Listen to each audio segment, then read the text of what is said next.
just a little bit of an update here about Founders. And we'll keep it fairly informal, I guess, Colin, right? I won't do my normal kind of disclaimer shtick because we're sitting face to face, and we'll put it in the YouTube notes. But I guess I have a couple topics for you. I mean, I want to talk about drilling because, of course, drilling is one of those classic go-tos. Mineral resource estimate is on my wish list as well to talk about. But then I think we might actually get a little philosophical if people will bear with me, right? Just in terms of Colin giving some reflections on his time as CEO and maybe just his own growth or the company's growth. Because if you're familiar with Founders, the last 12, 13, 14 months has been pretty meteoric, kind of darlings of the TSXV. It's cutesy to say, but it really was literally a 10x in a year, right? You guys, one of those stories that has captured the market's attention and managed to maintain it. And obviously, I think that must have been a rather kind of abrupt change for you in terms of your own kind of CEO of a small cap junior or whatever, right? But we'll get there. I guess right now, let's just start with kind of the nuts and bolts kind of content, Colin, if you don't mind. As people if you're following the story, Founders, Suriname-Antino project, 3 drills now. Can you just give us an update on where those 3 drills are and what they're drilling and when we might see results to come out? Yeah, sure. So the 3 drills right now, we've got 1 drill's still at Upper Antino at Froyo, pretty much focused on right now continuing to expand. I mean, the last couple of press releases on the Froyo stuff, we've seen some developments to the east and even to the north of those new hits to the east. So continuing to work on that with one of the drills. We had the second one at Upper Antino as well, but we're in the process right now of moving that to Lower Antino. Had a lot of success on the ground exploration side of things and want to follow up on those, in as kind of quick a timeline as we can, just to kind of get people involved in that part of the story too. And then I think what a lot of people are interested in is the Boise side, and that's where our 3rd drill is. We're right now, I guess we're on the 9th hole we're shooting for kind of 12, 13 before we put everything together and get it out to people. Timeline is looking like, I'd say mid-September-ish is when we'll have the results from that kind of package of drilling we wanted to get to at Boise. Before we get that results back from all of it, have a look, put it all together into something a bit more comprehensive than we've done in the past with our earliest drilling, and we'll get that out to people and show them kind of what's going on there and where we go from here with it, where we go next. I expect that we'll get some more Froyo results out in the meantime. Chances are good there, and the rest of it's just pending actually getting the drill going at Lower Antino and hopefully getting some results out on that down the road after that. Yeah, and as if you're familiar with this story, people have kind of been champing at the bit to see the drills move off of Upper Antino just because, just the embarrassment of riches. I mean, why would you ever pull it off when you keep getting those results, right? That's become kind of the irony of it, is that now we do have a proper ground exploration team. We're doing all the auger sampling, trenching, and all of that, and we continue to find more at Upper Antino, or the box that we've called Upper Antino. And so, there remains plenty of things to drill test up there. Things that haven't been mined in the past, things that are separate from all the historic work, and things that we're still very excited about. So, it's kind of a weird thing moving to other focuses and talking about other things because it's been so much of it. But I think a big part of the messaging that we've been trying to move towards is just having people understand the real scale of the project. And there was a time where I think people understood certainly what was happening at Froyo and that part of Upper Antino, Donut, the discoveries there. But having people see that there's potential for so much more, or more of the same thing, even on just the ground we have now, let alone any concession expansion type thing that might come up here in the future. Well, I have a list of questions. I try to be orderly about this, but I might jump ahead a little bit because you touched on a topic I was hoping to get to, and we'll circle back because I still have some questions about meterage, etc. But the market expectations, right? I mean, this is it's super. You're an exciting story. It's one of those rare kind of huge success stories in a tough market, right? And I mean, lots of respect and a lot of celebration deserved. At your current valuation levels, I guess the question I have is, do you think that based on what you've released to market, you're kind of at a fair valuation and now it's just your job to keep expanding in Lower Antino and Lawa and Boise and adding to the story? Or do you think that there's still something the market's not fully grasping about what it is that Founders is building? I still think there's room for people to get a sense of the bigger picture. In terms of valuation, I think there's room to grow from just what we've put out right now, but I also think that the opportunity that Antino represents isn't yet fully understood, and that's really been the feedback I've gotten from institutional shareholders, retail investors alike, that when they finally do get a full view of Antino as a package and understand, like, there's gold here, there's gold here, there's gold there, then a lot of our job is really identifying where that gold's concentrated and those becoming the deposits. We see that there is a lot of opportunity for some significant growth beyond what we have right now, and that upside is a big part of valuation, and I think there's a lot more to be realized there. Well, that's one thing, and that really struck me. I was fortunate enough to go down there in the spring, and that struck me is, it is just absolutely polluted with potential, right? Just the amount of you're kind of saying kind of flippantly before we were recording, just kind of poke a hole anywhere and you probably come back with anomalous results, right? And it feels like that when you're down there. You realize, the sense of scale that's there, it does feel like the surface is still just kind of nicely getting scratched, eh? Yeah. And you see it out and away from there too. One thing I love about taking people on a tour of Antino is actually the flight to the property. It's not even the property itself. I really like the flight in, because you go over Rosebell and you get to see what that looks like. But then in between there's just so many areas of these artisanal kind of small scale workings, and all of these things are never been drill tested, never been touched. And then you get to Antino or the Bensdorp area, and that's been a gold camp in the country for almost 150 years. The scale of the workings there point to just so much more defined. There's all the alluvial working even, it winds up being material that's shed off of the mountain range that just happens to be centered on our property. So we kind of think of that a little bit as all of that alluvial working is a lot of it derived from the gold that we're now intercepting at Froyo and finding at Blaise, that sort of thing. Yeah. Well, let's circle back now, and maybe we'll pick up that thread again later. But we're just kind of concrete data for people to understand where you are. 2023, I think it was 10,000 meters, give or take. Is that where you were for drilling, or what was that? I think 10,450, I think, is what we came to at the end of the year. Rounding down, eh? Yeah. Okay. And then so and this is one of those things where success creates a fluid situation in terms of drill campaigns, and that's a good problem to have. But I think that at the start of the year you were saying 30,000 meters. I think I saw in your last M&A from July it was up to 45,000 was the language. What are your expectations? Because we'll eventually get to comparables, which might be part of this conversation, but we'll get there. But just in terms of where you are in the lifespan of this development, how many meters have you drilled to date, I guess, in 2024? 2024, we're right around 30,000 meters is what we've drilled. We've added a third drill not that long ago now, a couple of months. So production, we've seen that ramp, and I think that 45,000 plus meter number is still pretty safe for this year. We're looking right now at adding to the number of rigs. We actually have all the pieces on hand to technically build a rig, albeit when you're running your own, you still need parts. Nice for to things have spare parts, but we're still going to build it to have, and if we can get some extra meters out of it with all four working, then that's great. But adding more rigs and increasing production that way is certainly part of the plan. So I think the 45 plus is still very much a realistic target for this year. And the interesting thing about doing the drilling thing in an area where we don't have that seasonality that you face in northern Canada, etc., is that drill season is kind of a misnomer. We certainly, the rainy season affects us, but it doesn't stop our progress. I'd say now we've gone through a couple of rainy seasons. We see kind of 20%, 25% kind of reduced productivity from a drilling standpoint. Just moves take a little bit longer, all of that kind of thing. Yeah. But the drilling continues, and so over the course of a year, we just keep going. And so it's not a here's the plan and we go. It's more we just keep building, and the targets we've now, because we have that ground exploration piece, we've like the most recent release kind of shows we've been able to develop a proper pipeline, and so the drilling keeps going. We keep moving forward on all those things, and we don't have that kind of iterative, it's still iterative in the science sort of way, but it's we're continuously progressing on all of those Sure. and working down that pipeline.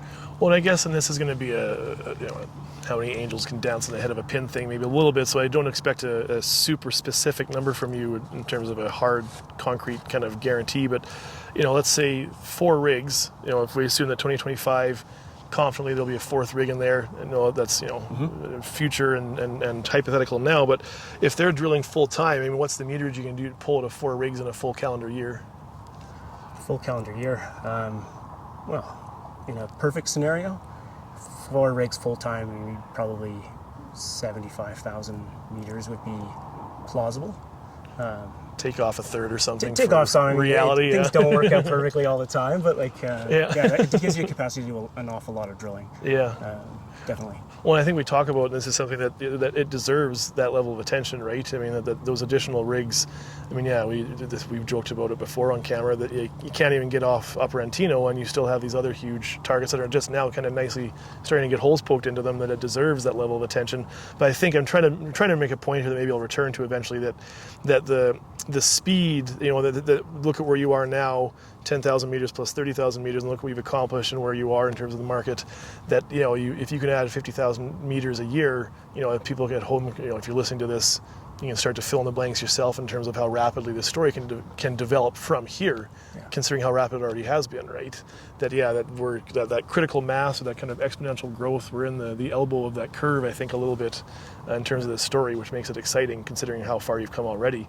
I guess maybe a natural extension off that conversation, though, maiden resource estimate, right? I mean, it's a classic debate. I find that I think most executives err towards don't put out a resource estimate if you haven't found the bounds yet, right? And we talked about that a bit, but still some people I talk to, they really like having a number to market, right? Sure. That they like to be able to say, even if, I think that I was just chatting with Aber Silver, and they have a heck of a project in Argentina, and they've been pretty deliberate with MREs, and even though they still haven't hit the outer bounds, but they keep releasing updated numbers, and there's been success there for them. But I guess maybe what's just, your personal preference, or what are your thoughts on terms of, kind of a 2-part question. A, when might we expect a resource estimate? And then that feeds into your philosophy behind the timing of that maiden resource estimate. Any kind of thoughts you can give on that? Probably further in the former camp, I guess, as far as I think that putting out a resource too soon is not typically to the benefit of the company. So, I would lean towards, as long as we're still defining the boundary of things, that we're not moving towards that kind of definition drilling to get that MRE out there to people. Certainly even at Froyo, as you've seen the last couple of releases there, we haven't found the limits of that. And so we're going to continue building on that piece before we'd even really start thinking about a resource. Quite a few months ago now, before some of those big discoveries at Donut, I would have said Q2 25 as a resource. I don't see that now. There's just too much growth potential to put a number out in front of people. I think it does, from a market standpoint, tend to kind of peg you at a certain spot, and to get that growth and re-rate from those subsequent resources. If you don't need to put that resource out from a confidence standpoint or from a financing standpoint, what have you, I don't think that it's actually in the best interests of shareholders to do so. There's obviously certain circumstances that makes sense, but right now where we are, the pace of growth and the pace of new discoveries just doesn't warrant it. It doesn't warrant it. Yeah, and I find that kind of funny in this industry, that it's success creates a kind of a fluid situation, or more unexpected success or continued success necessarily makes things more fluid than, call it failure, or more limited success, where your path forward is much more concrete because your options are limited because of that, right? So I think that's kind of interesting. Maybe kind of, again, like a natural extension to that is in terms of strategy, right? We're in the game of, junior co's always in the game of being swallowed up by a bigger player, and M&A is that's what people hope to see at the end of the story. That's why we're here. In terms of maximizing or extracting value for investors, in terms of upgrading ounces, I guess is where I'm going with this, right? Inferred versus indicated. Is there a point in this story where you start to backtrack to upgrade those ounces to extract value, or how do you go about kind of balancing just kind of continuing to push outward and maybe you don't get past inferred versus trying to create those ounces at a higher quality ounce for that potential takeout? What's the value proposition there? I mean, I don't think that there's a big demand in the jurisdiction that we're in for much beyond the inferred piece. I think it's understanding what the scale of the opportunity is that drives that the demand from the M&A side, or the people wanting to get involved in the story and build it from a corporate standpoint. We don't really need to go beyond that in terms of defining things or improving confidence. And I don't think it's really where our dollars are best spent either, because there isn't that need. It's understanding where the gold is. Getting a handle on that piece is much more important than really upgrading things to move it forward. I think we wind up long-term having the same interest with that I&I resource, or a large portion of it being in an inferred category. Same interest is there with that as it is with spending more money, more meters to increase the confidence. So for us, it's just find the gold and define it. Certainly with the type of deposit we have, we wind up doing some drilling that is going to be in that indicated category. I mean, that's a big part of earliest on in the Froyo story. I mean, we were 25-meter step outs, staying very close to things, trying to get a handle on how it works, how the system works, understanding structure, etc. And that was a part of that success.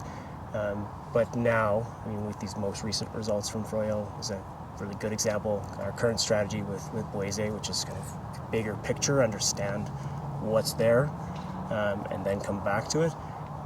I think we're moving more in that towards that direction, I think. Sure. Well, I think, again, we kind of chatted about this off air before we got going here, but it's impossible not to kind of look over your shoulder as an investor if you're involved with founders at Reunion Gold. I mean, takeout 3 months ago or 4 months ago, right? So there's a really natural recent data point in terms of valuation. And I mean, I think they were at 6.2, and it was all 2/3 inferred, right? Yeah. So yeah, the same thing, $875 million share-based deal for them. And they didn't have a single ounce of measured even, I don't think, right? No. So yeah. And I guess I think I was actually going to hold off on this one for the other conversation, but maybe we will just talk about Reunion right now. Do you think that's a reasonable comp? I mean, my overall question is, if not Reunion, who? But are there comparables right now that you kind of, and I know that this is kind of I don't want to get over top of our skis too much here, and there's still, a few X's difference between you and what Reunion got taken out at, but is that a fair comparable for you, just because it's in Guyana, recent takeout? I mean, 150,000 meters of drilling, which I think is very achievable for you guys in the next couple of years.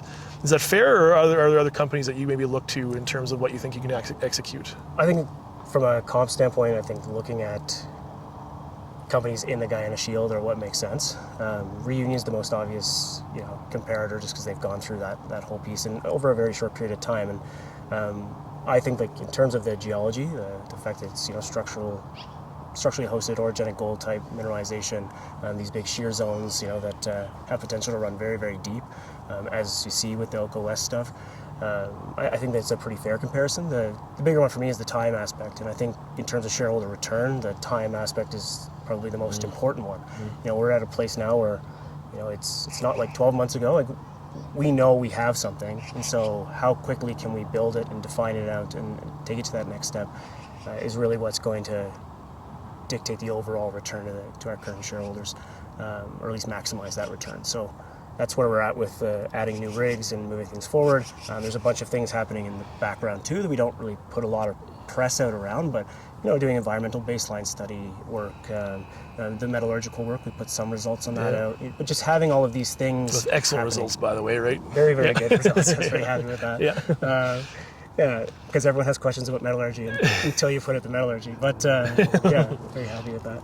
So yeah, I think that's kind of our whole piece, is just moving it forward as quickly as we can. And I think having people like Carlos Bertoni join the technical advisory team, he's just done it with Reunion, and has certainly helped us drive that forward on the Antino project as well. And so it's certainly our plan, or that's the window we're in right now, is to keep that pace. Aspirations, and maybe now that's circling back to those questions around meterage, right? I mean, their first resource was 100,000, second resource was 150,000. Of course, at different projects, that's not going to be a hard number that you or founders will have to adhere to create that value at the same pace kind of thing. But it does provide a decent sort of benchmark or measuring stick in terms of the rapidity with which you can still grow, I think, which is the exciting part, right? You and I were talking, I mean, I was wailing and gnashing my teeth because I came across founders at 40 cents, right? And don't chase.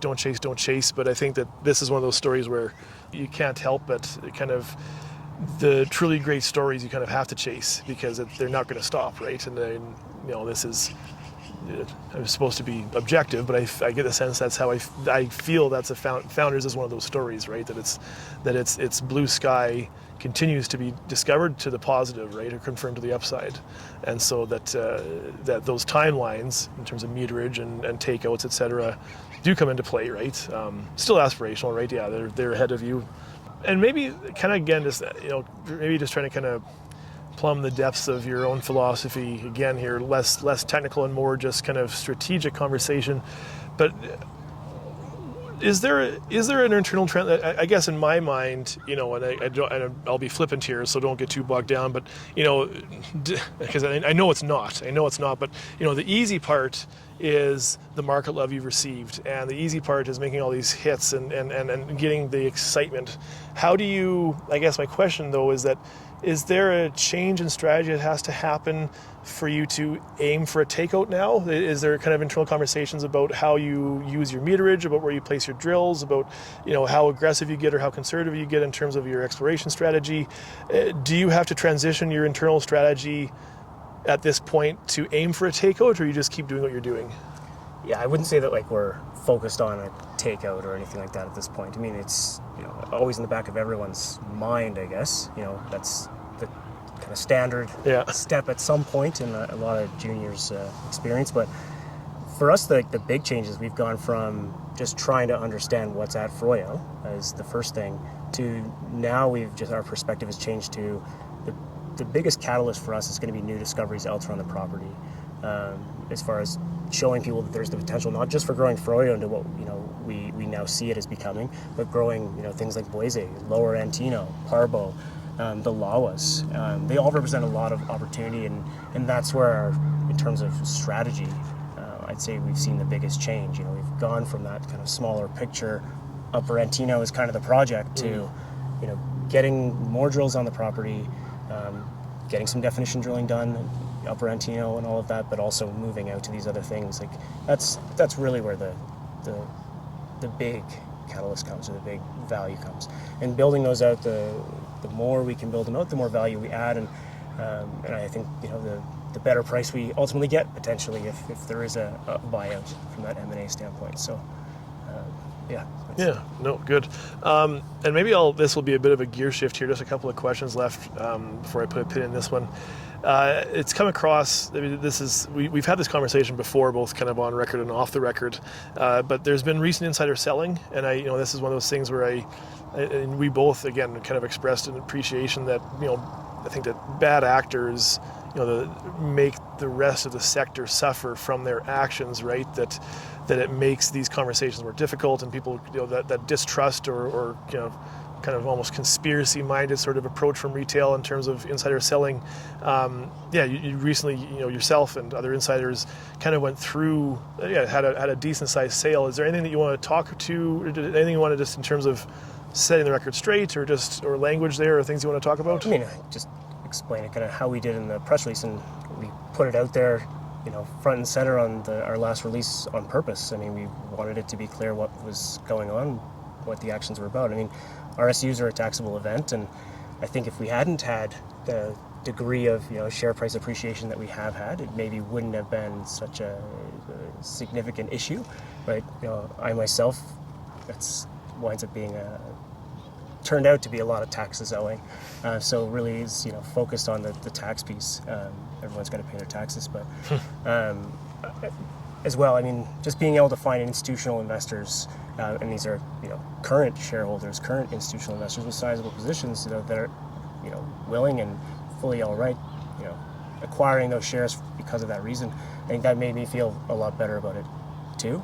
because there's always some apprehension from this side of the table, I guess, when you're, if there's any insider selling going on, because people do have that kind of almost knee-jerk reaction, and I'm sure there's lots of historical examples where rightly so, but it really was a tax piece, and then after that it was that institutional buyer was looking for a certain number of shares, and we were able to fill that, and I think everybody won. It was the best, cleanest it could possibly get. Well, yeah, I think that you can't underestimate that the power of just the symbolic power that tells you what kind of story it is, that the cross trade for that significant amount, from insiders to large shareholders, eyes wide open about what's happening. I mean, that is in itself a testament to the story, right? And I think, I think that maybe a key piece here is, and then you referenced it. I mean, RSUs, when they vest, it's you don't have to sell them for them still to be a taxable event, right? And so, you end up having a rather hefty tax bill. Yeah, and there's lots of ways that gets treated. I mean, there's some companies will basically right out of the gate, you'll receive half the shares and half of it is cash, and then you don't, it's not seen the same way necessarily because it all happens as one go. I think for founders as well, we've done a good job of keeping the structure very tight. So putting out that level of cash from the company also didn't make any sense. So it was the best way to handle it given the scenario. No, I'm sensitive to that concern, but at the same time, Founders has had a pretty good run, and I feel like if there's sometimes people just need to find an excuse to complain, because if that's all you got, then after the last 14 months of being a Founders investor, if that's all you got, then I think we're doing pretty good so far. Maybe just the last one for this one, just the rest of your classic question. Maybe obviously you're going to drill, but is there anything else on the horizon that people maybe can look toward for just events or catalysts or news coming out in the next 6-12 months? I mean, we're I guess some of the big ones would be exploration focused type things, like some regional or property wide surveys. I think those would be more of interest to the technically minded people, but it kind of makes for a pretty strong backdrop to some of the surface sampling work that we've done, and potentially points us in the direction of some other new interesting things. Beyond that, we're still working on and have had some recent movement in a positive direction towards consolidating a larger land package or acquiring ground around us. So I see that as an upcoming catalyst. We'll be here in the not too distant future finalizing things on that 51% piece with an amended and restated option agreement, just to kind of move that ball forward as well. So lots of things like that on the corporate front. We're also actively looking for new directors, and I think we're making some progress there to just broaden the experience base on the board, and also just bring in some people who have that experience or background in kind of where we're at today, which is a very different picture than where we were at, again, like you say, not that long ago. So I think those will all be pretty significant catalysts. Steep 14 months, and I'm an investor myself, and I obviously am a believer too to be one, but I think that you're not done from my perspective. It seems like the story's still just getting started, which, like I say, 10x in a year is sometimes a hard bill to follow, hard act to follow. But well, congratulations, I guess, on that front too. I mean, it's been a heck of a year for you guys. I'm happy to be part of it.